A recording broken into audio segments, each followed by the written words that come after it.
People think that the feeling of sedation that you get from alcohol is sleep. It's not. Sedation is completely different. Honestly, what you eat really affects, how you sleep. As I said before, the heavy protein at night, your body will prioritize that. The amount of sugar that you eat. We know that this is Whoop data that people who snack on sugary snacks before bed sleep on average 26 minutes less than people who don't have sugary snacks. I just see that it's kind of like putting fire in the furnace. It's kind of increasing your resting heart rate. It's putting fuel in. And, this goes back to my theory I'll talk about later, brain rot. But I think that, there's a lot of research to say you're either in cleaning or building.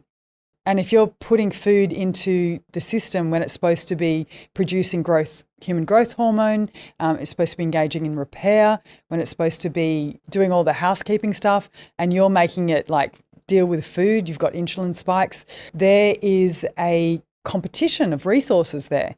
And it will choose to, get rid of food over the other jobs, which is cleaning and repairing. I'm a really big proponent of eating well. I don't eat sugar. I mean, I do drink red wine, much to my we all have our things. My students' horror. But I know, I've worked out that red wine doesn't get me that bad. If I drink white wine, oh my God, I'm dead. So I've just realised that how much I can have without really impacting my sleep. But alcohol is one of the worst things you can do for your sleep. It's really bad. And, there's so many people that are just like giving up alcohol completely. The younger generation just don't drink as much because it is just, when you actually see the data, it is horrific. It is it ruins your REM sleep. Because it's toxic to your body. So then it'll get rid of that toxins before it'll do all the repair. So you're actually kicking the can down the street when you drink. Again, so much of what you've just said, like what I see, particularly from a nutrition perspective, is people are very reactive. They're not good at breakfast. They don't like it. And then there's this flow-on effect where the evening meal is bigger and they've missed pulses of protein and fibre across the day, which satiate them and fill them up, and therefore they want the sweet. So rather than focusing on what you don't want to do, so many of the behaviours which are a byproduct of not being proactive with your day, a tip I often give is focus on that front half of the day. And if you start there, which for many might be actually then the night before getting to sleep, to win the morning, you really so you don't have the salty, fatty, sugary food cravings. The short chain fatty acids as well. Like about these are one of the best things for sleep. There's a lot of gut biome that actually helps you produce things that make GABA, which is the neurotransmitter that slows you down.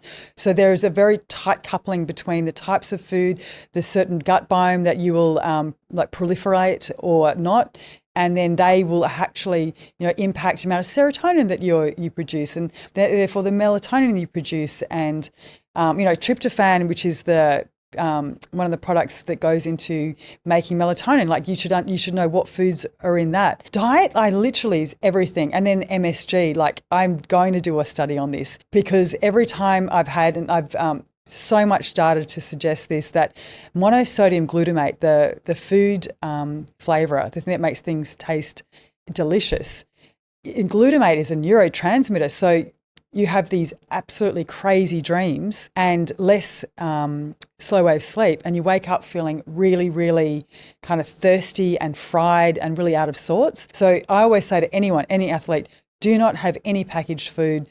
Don't have takeaway. Don't have anything that's got flavour enhancers the night before a big day, because you will pay for it. Not everyone, but I don't think people realise just how bad monosodium glutamate is for sleep. So the first one I had was for the people who think coffee doesn't impact my sleep.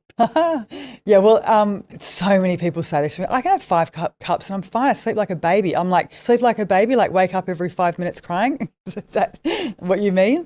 No, but so we only know that that's not true because now with the advent of mass biometric capture device use, so we actually have data from, millions of people.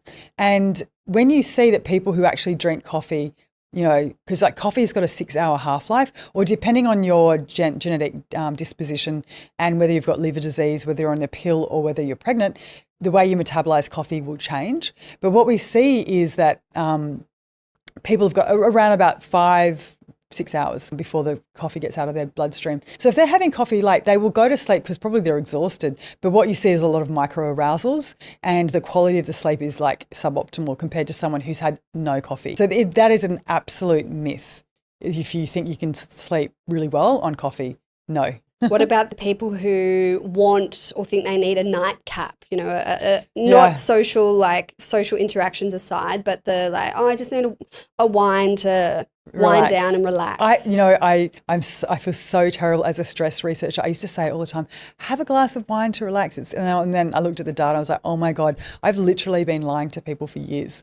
So it is so bad. So people think that the feeling of sedation that you get from alcohol is sleep. It's not. Sedation is completely different. Sleep, you go through the cycles. When you're sedated, you're like clonked out, and you don't engage in that the cleaning of the brain, and the human growth hormone doesn't get secreted. So it is not good for sleep at all. And in fact, if you are going to drink, I really recommend day drinking rather than night drinking, and really no drinking. Yeah, or very little. I don't do it very much at all, but I am a long lunch kind of person. There you go. The doctor said. Enjoy that. What about people who life is busy and the decision is, do I get more sleep or do I get up in the morning and exercise? I have to make the decision on one or the other. I'd go for sleep. I would sleep in. What happens is that when you do sleep in, you are actually much more intellectually efficient, and you will free up more time for the potential to do exercise.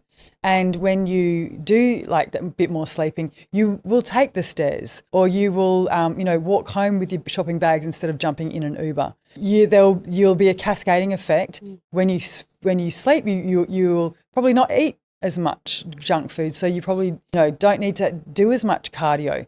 So 100% sleep. I mean, other people will not agree with me, depending on what what discipline you come from. But I say sleep first. That's what the book's called.